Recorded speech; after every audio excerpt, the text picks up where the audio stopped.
Our Prophet was given the title in our holy book, the Quran, as Rahmatul lil Alameen, mercy for mankind, not mercy for Muslims. He came as a mercy for mankind. He came to unite mankind, not divide mankind.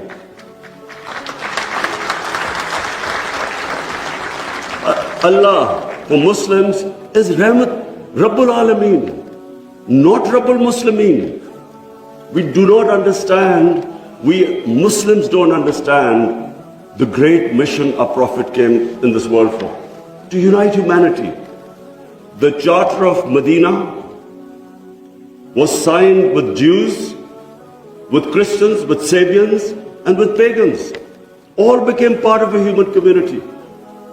We don't even realize that in 10 years which the Prophet came to Medina and then he left this world, people think that it was, through conquest and through the sword.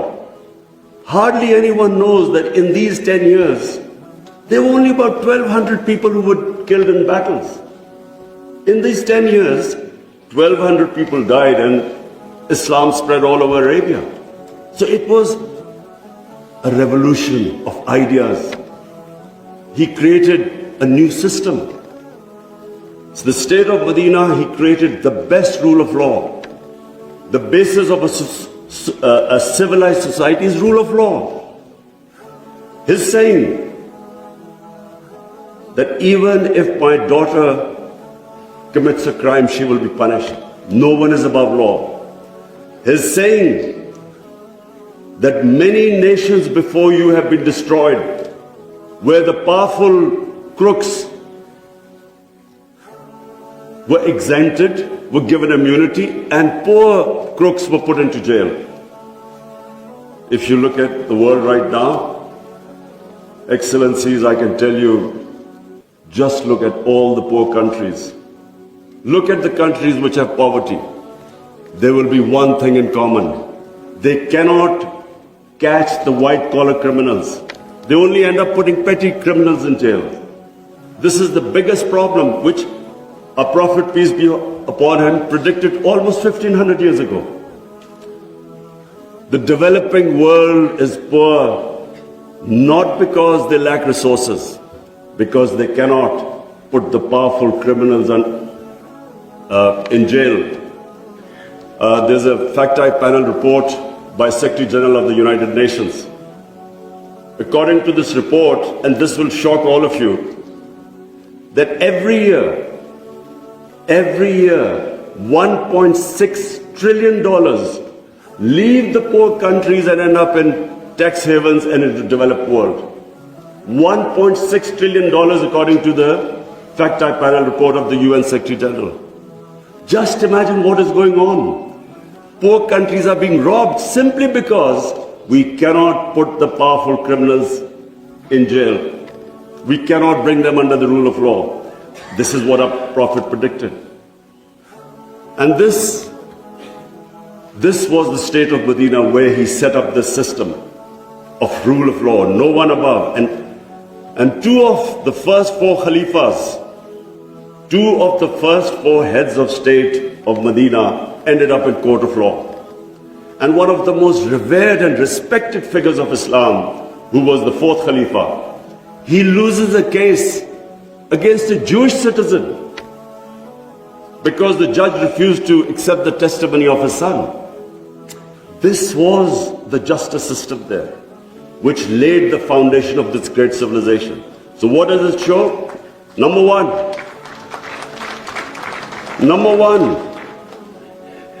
that minorities were equal citizens. They were equal citizens in front of law. There was no discrimination. Secondly, it shows that a common citizen could win a case against the head of state. No one was above law. This is 600 years before the Magna Carta was signed in England, which was the beginning of the democratic struggle of Britain. And it took them years before they could actually bring their head of state under the rule of law. This is what happened in the state of Medina. It was ahead of its time. And then it was the first welfare state in the history of mankind. Compassion, humanity. It was a state which took care of its weak, its orphans, its widows, its poor people. It was the first time pensions were introduced in the state of Medina. They took care of the old people. A compassionate state. A state where they wanted to please the Almighty. How do you please the Almighty Allah? By looking after His human beings, especially the weak. This is what happened in the state of Medina. And today, I feel sad whenever I go to Scandinavia. I see what a welfare state should be all over the Muslim world. Look at humanity there. Look at the way they look after the weak. In fact, sometimes I'm sad because they look after the animals better than some of us look after our human beings. And remember, He's Rahmatul Alameen, so whoever listened to His message, whichever human community will prosper. It doesn't matter because for all humanity He brought the message of mercy.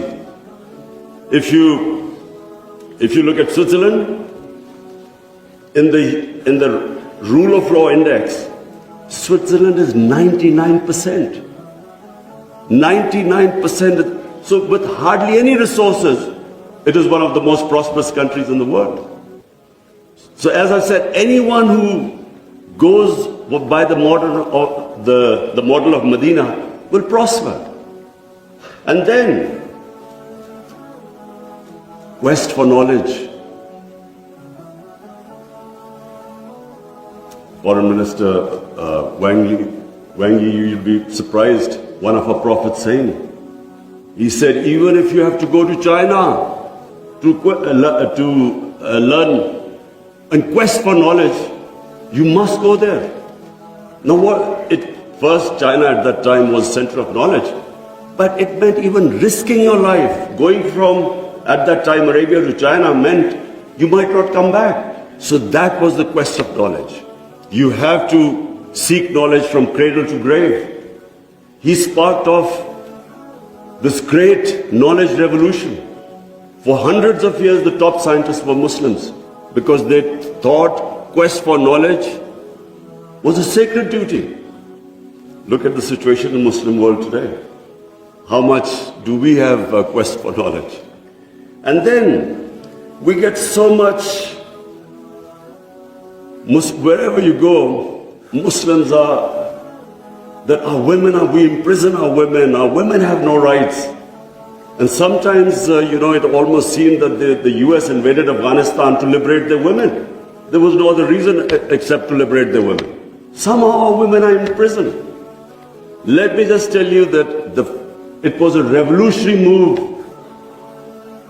by our Prophet that women were given inheritance rights. They were empowered. In Europe, even 100 years ago, the women barely got their inheritance rights. 1500 years ago, women were given the rights. And no one seems to know this. And sadly, cultural issues are equated to our religion. We cannot explain, sometimes Western people say, they confuse culture with religion. I'm sad to say in Pakistan, we discovered 70% of our women do not get inheritance rights. So we have especially had to pass law to enforce that women must get their inheritance rights. This is 1500 years later. And no one knows this. Slaves, honorable foreign ministers, nowhere in human history has this happened. That slaves became kings. The Mamluks were slaves who became kings in Egypt. In India, there was slave dynasty that became kings. Why? Because the Prophet said, treat your slaves as family members. Best to free them, if not, treat them as equal family members. So he was the greatest human being that ever stepped foot. There'll never be a human being like him. Anyone close to the Prophet became leaders. If you read the book, The Arab Conquest, everyone became a leader, whoever was near the Prophet. And our generations don't understand that, and neither have we been able to explain to anyone else. Let's not confuse Muslim imperialism with the 10 years of Prophet in Medina. Let's not confuse that, because that was not what the Prophet preached, where the Muslims went all over the world conquering. It is not what the Prophets, the whole revolution was of ideas.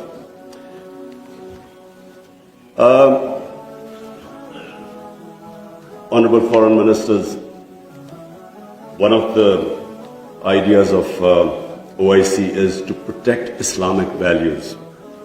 So now I will say something which is completely different. I believe that Islamic values never have been so much under threat as they are right now.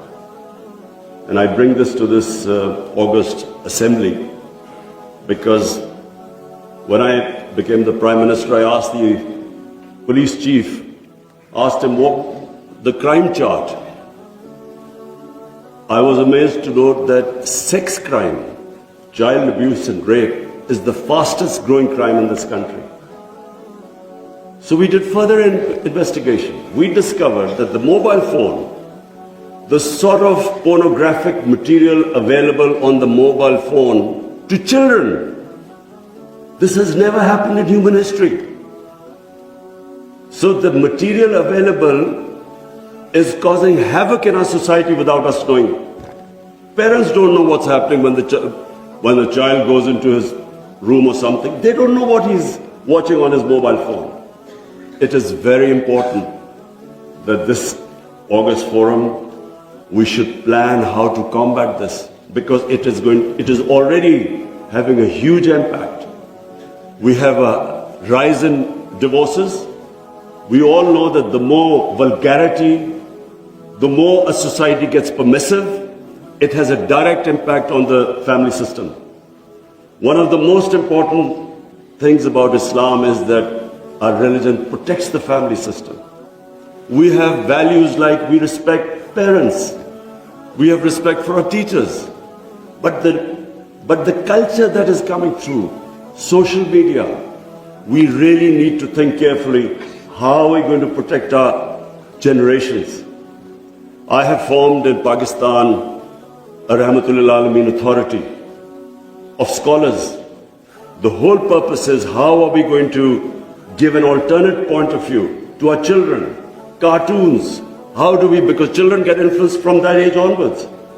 How do we strengthen our children against this unpredictable social media revolution? How do we know where it is going? So I think that I thought at this meeting I should mention, because we need to start thinking about alternate media, how we can combat. You can't stop social media, but we can give our children, fortify them, strengthen them ethically and morally. Now I come to two important political issues. One is Palestine and the other is Kashmir.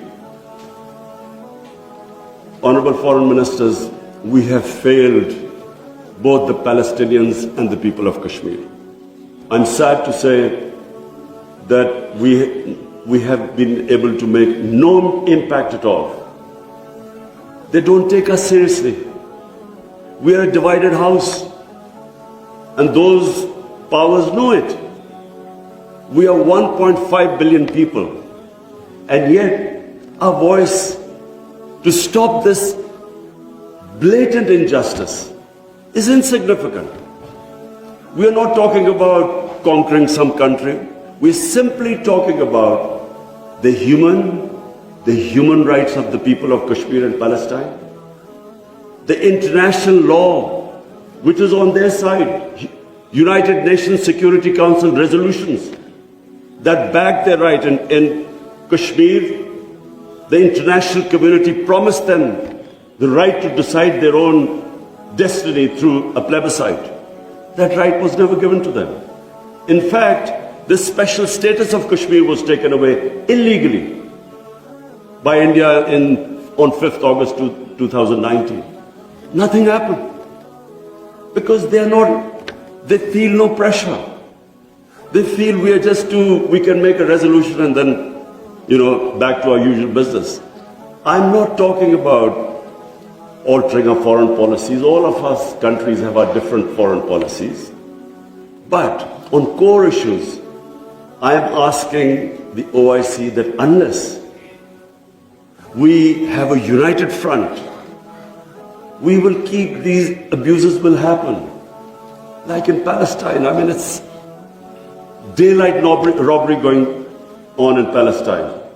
The only hope I have is now because of social media, first time in Western countries, there's awareness of what's going on to the poor Palestinians.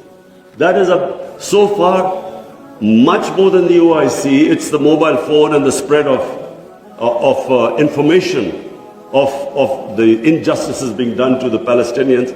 That is the best, at the moment, the best way to protect them, not us. In Kashmir, it's a war crime, according to the 4th Geneva Convention, to change the demography of an occupied land. India is changing the demography of Kashmir by making the Muslims from a majority to a minority, by bringing in settlers from outside. This is a war crime. Yet no one is pushed about it. Neither India is pushed nor Israel, because they think we are ineffective. So, Honorable Foreign Ministers, let me just say that the way the world is headed, I'm afraid it's headed the wrong way. There's a Cold War almost started. There is a chance of world being divided into blocks. We 1.5 billion people, unless we're united, unless we take a united stand, we'll be nowhere. As what I'm scared to say where the future is headed right now. Before I come to Ukraine, I just want to talk about Afghanistan. It is extremely important that we stabilize Afghanistan. After 40 years, and no nation has suffered as the people of Afghanistan. 40 years of conflict. Finally, there is no conflict going on. The only danger now to Afghanistan is that through the sanctions and non-recognition, they might end up having a humanitarian crisis. Already the people are falling below the poverty line. Already there's a brain drain going on. So it's extremely important that we help the people of Afghanistan. And I say this because a stable Afghanistan is the only way, I repeat, it's the only way we are going to be able to stop international terrorism from Afghan soil. No other country is going to be able to do it. Let's not be delusional that some other country will come in and sort of through drones or something fight terrorism. It's not going to happen. The only hope is a stable Afghanistan government that can take care of international terrorism. I want to add a word of caution. Anyone who knows the Afghan character should be cautioned that please do not push the people of Afghanistan to do things where they feel that their sovereignty is being threatened. They are very proud, independent-minded people. They have always fought for their sovereignty for hundreds of years. They do not like the idea that someone is dictating to them. So I would caution that let's help them, let's encourage them, let's get them involved in the international community. And I believe that the people of Afghanistan are strong enough to evolve and go in the right direction. But please let's remember that the Afghan character does not like outside interference. And finally, I come to Ukraine. I'm, like I think everyone here and the rest of the world, we're all worried about what's going on there. May I suggest that the OIC, during its discussions, the foreign ministers, we should think about how we, represent 1.5 billion people, how we can mediate, how we can bring about a ceasefire, how we can try and put an end to the conflict. I'm going to meet His Excellency Wang Yi after this, and I want to discuss how maybe OIC along with China, how we can all step in and try to stop this conflict, which is going to have, if it keeps going the way it is, it will have great consequences for the rest of the world. I have already, as the head of the government here, I can tell you that we are already suffering. Oil prices have gone up, gas prices have shot up, wheat prices have gone up because of this war. And if this keeps continuing, this is only going to get worse. So therefore, we should, all the countries which are non-partisan, we are in a special position to be able to influence this conflict.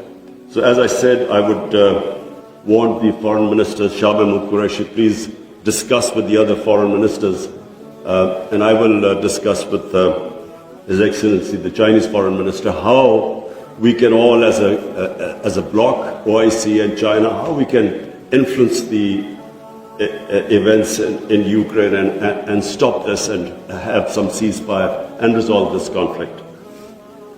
Lastly, Honorable Foreign Ministers, let me again say what a pleasure it was to welcome you to my beautiful country.